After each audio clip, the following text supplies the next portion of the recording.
आप सुन रहे हैं रेडियो टशन, जो छूले आपका मन। इस वीडियो को लाइक करें, हमारे चैनल रेडियो टशन को सब्सक्राइब करें और बेल आइकन दबाना ना भूलें। नमस्कार, आदाब, सत श्री अकाल। मेरा नाम है राजेंद्र ठाकुर। आप सुन रहे हैं रेडियो टशन, जो छूले आपका मन। इस समय प्रोग्राम चल रहा है कौन बनेगा सिकंदर सीजन 2। आइए देखते हैं कौन है आज के हमारे पहले कॉलर। स्वागत है आपका। कार्यक्रम चल रहा है कौन बनेगा सिकंदर। कौन कहां से बात कर रहे हैं? मैं प्रणव द्विवेदी, यूपी इलाहाबाद यानी प्रयागराज से बात कर रहा हूँ। प्रणव जी, कार्यक्रम में आपका पुनः स्वागत है। Thank you. मैं जानना चाहूंगा आपकी रुचि क्या है? भारतीय संविधान। आपने कहा आपकी रुचि है भारतीय संविधान। चलिए पूछते हैं आपकी रुचि के आधार पर आज का पहला प्रश्न। आपको बताना है भारतीय संविधान के किस अनुच्छेद में बजट अर्थात वार्षिक विपणन विवरण, जिसे हम बोलते हैं एनुअल फाइनेंशियल रिपोर्ट, का वर्णन मिलता है। आपके ऑप्शन है ए 109, बी 111, सी 112 और डी 113। आपका समय शुरू होता है अब। सी 112। आपने कहा 112 है। चलिए चलते हैं कंप्यूटर जी के पास। आपका जवाब बिल्कुल सही है। चलिए बढ़ते हैं आज के दूसरे प्रश्न की ओर। आपको बताना है भारत के बाहर पहला योग विश्वविद्यालय किस देश में खुला है। आपके ऑप्शन है A Australia, B America, C UK और डी कनाडा। आपका समय शुरू होता है अब। लाइफलाइन। आपने कहा लाइफलाइन। आपके पास हैं दो ऑप्शन, अमेरिका और यूके।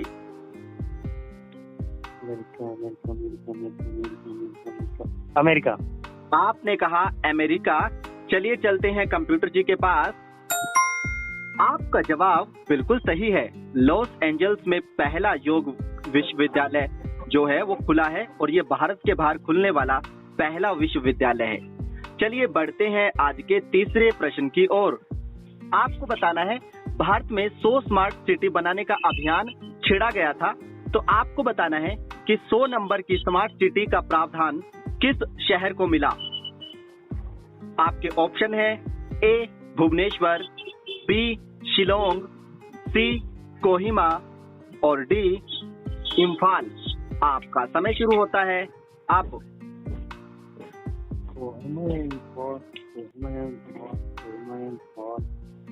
कोहिमा। आपने कहा कोहिमा। चलिए चलते हैं कंप्यूटर जी के पास। माफ कीजिए, आपका जवाब गलत है। इस प्रश्न का सही उत्तर है शिलोंग। भारत की पहली स्मार्ट सिटी थी भुवनेश्वर और अंतिम स्मार्ट सिटी का नाम था शिलोंग। ये मेघालय की राजधानी है। आप हमारी प्रतियोगिता से जुड़े और आपने 2 प्रश्नों के उत्तर बिल्कुल सही दिए। इसके लिए आपका बहुत बहुत धन्यवाद। Thank you. स्वागत है आपका। कार्यक्रम चल रहा है कौन बनेगा सिकंदर। आप हैं सेमीफाइनल राउंड में।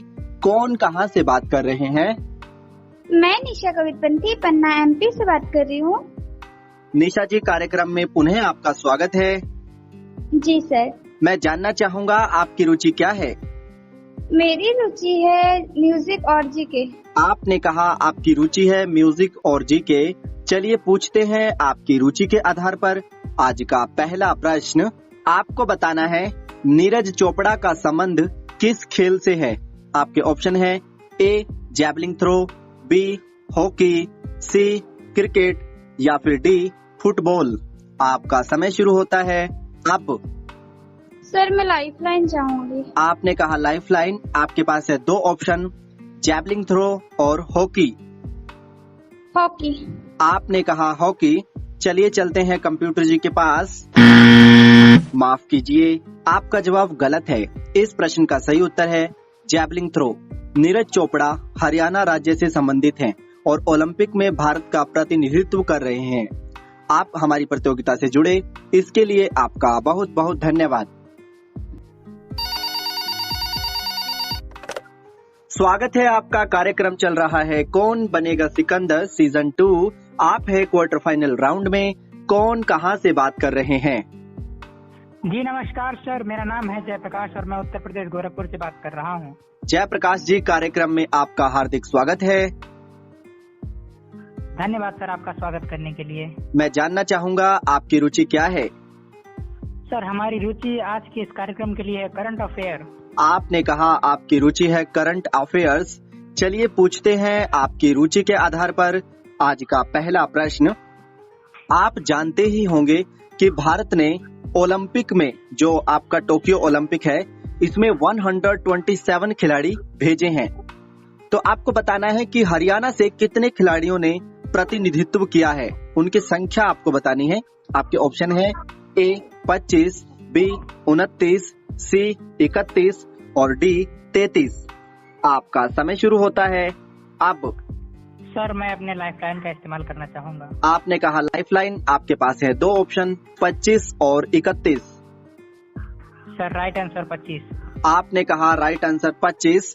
चलिए चलते हैं कंप्यूटर जी के पास। माफ कीजिए, आपका जवाब गलत है। इस प्रश्न का सही उत्तर है 31।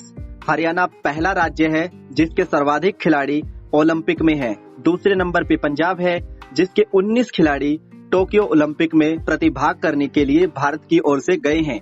आप इस प्रतियोगिता में जुड़े इसके लिए आपका बहुत बहुत धन्यवाद। ओके। स्वागत है आपका। कार्यक्रम चल रहा है कौन बनेगा सिकंदर।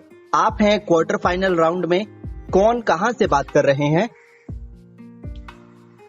सर मैं ऋषिका खंडवा एमपी से बात कर रही हूँ। ऋषिका, कार्यक्रम में आपका हार्दिक स्वागत है। Thank you sir. मैं जानना चाहूंगा आपकी रुचि क्या है? मेरी रुचि जीके में है। आपने कहा आपकी रुचि है जीके। चलिए पूछते हैं आपकी रुचि के आधार पर आज का पहला प्रश्न। आपको बताना है महाबली गंगा किस देश में बहती है। आपके ऑप्शन है ए नेपाल, बी भूटान, सी श्रीलंका और डी इंडोनेशिया। आपका समय शुरू होता है अब। सर क्या महाबली गंगा? जी। सर भूटान। आपने कहा भूटान। चलिए चलते हैं कंप्यूटर जी के पास। माफ कीजिए, आपका जवाब गलत है। इस प्रश्न का सही उत्तर है श्रीलंका। आप हमारी प्रतियोगिता से जुड़े इसके लिए आपका बहुत बहुत धन्यवाद।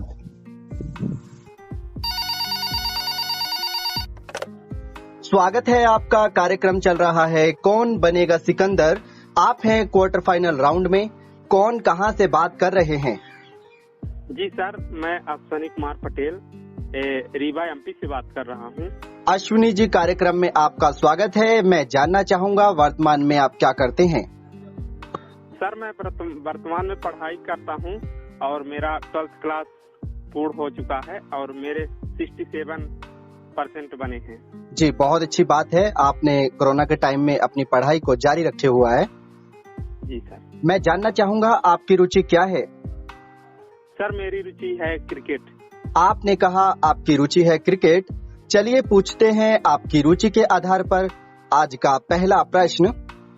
आपको बताना है क्रिकेट क्लब ऑफ इंडिया की स्थापना कब हुई थी। आपके ऑप्शन है ए 1930, बी 1932, सी 1933 और डी 1949। आपका समय शुरू होता है अब। सर मैं लाइफलाइन। आपने कहा लाइफलाइन। आपके पास है दो ऑप्शन, 1932 और 1933। सर 1932। आपने कहा 1932। चलिए चलते हैं कंप्यूटर जी के पास। माफ कीजिए, आपका जवाब गलत है। इस प्रश्न का सही उत्तर है 1933। आप हमारी प्रतियोगिता से जुड़े इसके लिए आपका बहुत बहुत धन्यवाद। धन्यवाद सर। नमस्कार, मैं राहुल बात कर रहा हूँ। जी कौन कहाँ से बोल रहे हैं? जी हम शैलेंद्र पाल उत्तर प्रदेश जिला हरदोई से बात कर रहे हैं। शैलेंद्र, कार्यक्रम में आपका बहुत बहुत स्वागत है। कैसे हैं आप? सर मैं तो बहुत अच्छा हूँ, आप बताएं। जी मैं भी बहुत ही अच्छा हूँ। जहाँ आप रहते हैं शैलेंद्र, वहाँ की प्रसिद्ध चीज़ क्या है हरदोई की? प्रसिद्ध चीज यहाँ पे तो लड्डू वगैरह का नाम प्रसिद्ध है। अच्छा जी सर। आइए सीधे शुरुआत करते हैं प्रतियोगिता की और जानना चाहूँगा आज आपकी रुचि कौन से विषय में है? सर हमारी रुचि हिंदी साहित्य का इतिहास में है। आपकी रुचि हिंदी साहित्य का इतिहास में, तो आइए पूछता हूँ हिंदी साहित्य के इतिहास से आज का पहला प्रश्न। हिंदी साहित्य में आदिकाल की सीमा क्या है? आपके विकल्प अ 1000 से 1475 ईस्वी, विकल्प ब 1050 से 1375 ईस्वी, विकल्प स 1000 से 1500 ईस्वी, विकल्प द 1045 से 1415 ईस्वी। आपका समय शुरू होता है अब। 1375 ईस्वी। आपने कहा, फिर से रिपीट कीजिए। तो लाइफ लाइन दे लीजिए। तो 1050 से 1375 ईस्वी और यही वाला आपने यही वाला कहा। तो आइए सीधे चलते हैं कंप्यूटर महाशय जी के पास। बधाई हो, आपने इस प्रश्न का बिल्कुल सही उत्तर दिया है। ये रहा आपका दूसरा प्रश्न। जी। आदिकाल को वीरगाथा काल किसने कहा है? आपका विकल्प अ मिश्र बंधु, विकल्प ब आचार्य हजारी प्रसाद द्विवेदी, विकल्प स आचार्य रामचंद्र शुक्ल, विकल्प द महावीर प्रसाद द्विवेदी। आपका समय शुरू होता है अब। आचार्य हजारी प्रसाद द्विवेदी। आपने कहा आचार्य हजारी प्रसाद द्विवेदी। आइए सीधे चलते हैं कंप्यूटर महाशय जी के पास।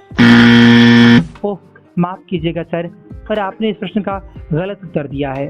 वास्तव में आदिकाल को वीरगाथा काल कहा है आचार्य रामचंद्र शुक्ल ने। आपका बहुत बहुत शुक्रिया इस प्रतियोगिता में मेरे साथ जुड़ने के लिए। Thank you.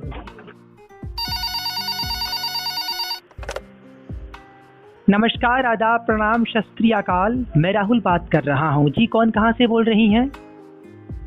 नमस्कार, मैं बबीता तिवारी उत्तराखंड से बात कर रही हूँ। उत्तराखंड से बबीता तिवारी बात कर रही हैं। बहुत बहुत स्वागत है कार्यक्रम में आपका। कैसी हैं आप? धन्यवाद पहले तो, और मैं बहुत अच्छी हूँ। आप बताइए, आप कैसे हैं? जी मैं भी बहुत अच्छा हूँ। उत्तराखंड में जहाँ रहती हैं बबीता, वहाँ क्या प्रसिद्ध चीज़ है?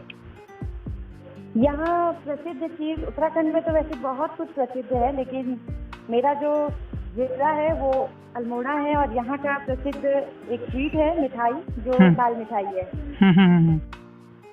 चलिए, आपने मिठाई का नाम लिया। ये मिठाई का नाम सुनकर मेरे बहुत सारे श्रोता होंगे जिनके मुंह में पानी आ गया होगा। और इसी मिठाई के साथ शुरुआत करते हुए मैं आपसे जानना चाहूँगा, आज आपकी रुचि कौन से विषय में है? मेरा रुचिकर विषय है राजनीतिक विज्ञान। राजनीतिक विज्ञान में आप रुचि रखती हैं, तो आइए शुरू करते हैं राजनीतिक विज्ञान से। आज का पहला प्रश्न, सांप्रदायिक निर्वाचन का संबंध किस अधिनियम से है? आपके विकल्प अ 1933, विकल्प ब 1919, विकल्प स 1909, विकल्प द इनमें से कोई नहीं। आपका समय शुरू होता है अब। सर मैं चाहूंगी कि आप एक बार मेरे प्रश्न और विकल्प एक बार दोहरा दीजिए। बबीता जी, इसके लिए मुझे माफ कीजिएगा। मैं प्रश्न को दोहरा देता, लेकिन विकल्प को बोलने के बाद मैं प्रश्न को दोहरा नहीं सकता हूँ। सर लाइफ लाइन दे दीजिए। जरूर बबीता जी। 1933 और 1909 दो विकल्प शेष हैं आपके पास।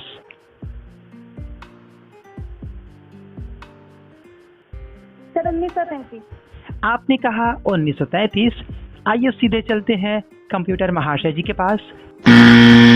ओह बबीता जी, मुझे माफ कीजिएगा, पर आपने इस प्रश्न का गलत उत्तर दिया है। वास्तव में सांप्रदायिक निर्वाचन का संबंध 1909 अधिनियम से है। बबीता, आपका बहुत बहुत शुक्रिया इस प्रतियोगिता में मेरे साथ जुड़ने के लिए। नमस्कार। धन्यवाद। नमस्कार, मैं राहुल बात कर रहा हूँ। जी कौन कहाँ से बोल रहे हैं? सर मैं राहुल बात कर रहा हूँ बराबर की। धर्मराज, कार्यक्रम में आपका हृदय से बहुत बहुत स्वागत है। कैसे हैं आप? सर एकदम बढ़िया है सर। क्या करते धर्मराज आप? सर मैं क्लास 10 का स्टूडेंट है, मैं सर पढ़ाई रहता हूँ। आपकी आवाज़ थोड़ी कट रही है। सर मैं क्लास 10 का स्टूडेंट हूँ सर, पढ़ाई रहता हूँ। अच्छी बात है धर्मराज। आइए सीधे प्रतियोगिता की शुरुआत करता हूं और जानना चाहता हूं आज आपकी रुचि कौन से क्षेत्र में है? क्रिकेट में आपकी रुचि है, तो आइए पूछता हूं आपकी रुचि के आधार पर आज का पहला प्रश्न। भारतीय क्रिकेटर कपिल देव ने अपने टेस्ट करियर में कुल कितने विकेट लिए हैं? आपके विकल्प अ 255, विकल्प ब 351, विकल्प 100 434 और विकल्प द 438। आपका समय शुरू होता है अब। जी लाइफ लाइन लेना चाहते हैं आप? Yes sir. तो 434 और 438 विकल्प शेष हैं आपके पास। सर 434 क्लिक कर दीजिए सर। आपने कहा 434। आइए सीधे चलते हैं कंप्यूटर महाशय जी के पास। बधाई हो धर्मराज, आपने बिल्कुल सही उत्तर दिया है। कपिल देव ने अपने टेस्ट करियर में कुल 434 विकेट लिए हैं। ये रहा आपके लिए दूसरा प्रश्न। परीक्षण के तौर पे भारत में दूरदर्शन की शुरुआत कब हुई थी? आपका विकल्प अ है 15 अगस्त 1941, 15 नवंबर 1960, 15 सितंबर 1959 और 15 अगस्त 1958। आपका समय शुरू होता है अब। सर 1941 क्लिक कर दीजिए सर। आपने कहा 1941। आइए सीधे चलते हैं कंप्यूटर महाशय जी के पास। ओह माफ कीजिएगा सर, पर आपने इस प्रश्न का गलत उत्तर दिया है। वास्तव में भारत में परीक्षण के तौर पे दूरदर्शन की शुरुआत 15 सितंबर 1959 को हुई थी। उस समय सिर्फ हफ्ते में 3 दिन आधे आधे घंटे कार्यक्रम प्रसारण किए जाते थे। आपका बहुत बहुत शुक्रिया इस कार्यक्रम में मेरे साथ जुड़ने के लिए। नमस्कार। नमस्कार, मैं राहुल बात कर रहा हूँ। जी कौन, कहाँ से बोल रहे हैं? गुड मॉर्निंग सर, मैं निरंजन चौधरी, मैं उत्तर प्रदेश डिस्ट्रिक्ट महाराजगंज से बिलोंग करता हूँ। मैं राजकीय प्रेसिडेंट कॉलेज लालबाग गोरखपुर में अध्ययनरत हूँ और मैं क्लास 6 का स्टूडेंट हूँ। निरंजन, कार्यक्रम में आपका बहुत बहुत स्वागत है। कैसे हैं आप? I am fine sir, and you? मैं भी बहुत ही अच्छा हूँ निरंजन। बताइए, आज की प्रतियोगिता की शुरुआत अगर मैं करूं तो जानना चाहूंगा आपकी रुचि कौन से क्षेत्र में है? My interest is GK. GK में आपकी रुचि है, तो आइए आपकी रुचि के आधार पर पूछता हूं आज का पहला प्रश्न। भारत में बीबीसी न्यूज का प्रसारण कब शुरू हुआ था? आपके विकल्प अ हैं 11 अक्टूबर 1931, विकल्प ब 11 नवंबर 1938, विकल्प स 11 मई 1940, विकल्प द 11 जुलाई 1948। आपका समय शुरू होता है अब। मैं 50-50 लेना चाहता हूँ। तो 11 मई 1940 और 11 मई 1948, सॉरी 11 जून 1948। 2 विकल्प शेष हैं आपके पास। 11 जून 1948। आपने कहा 11 जून 1948। आइए सीधे चलते हैं कंप्यूटर महाशय जी के पास। माफ कीजिएगा निरंजन, पर आपने इस प्रश्न का गलत उत्तर दिया है। वास्तव में भारत में बीबीसी हिंदी का पहला प्रसारण हुआ था 11 मई 1940 को। निरंजन, आपका बहुत अभी आप सुन रहे थे कार्यक्रम कौन बनेगा सिकंदर। आज के हमारे पहले सिकंदर हैं प्रणव द्विवेदी और दूसरे सिकंदर हैं धर्मराज। आप सबका इस प्रतियोगिता में प्रतिभाग करने के लिए बहुत बहुत धन्यवाद।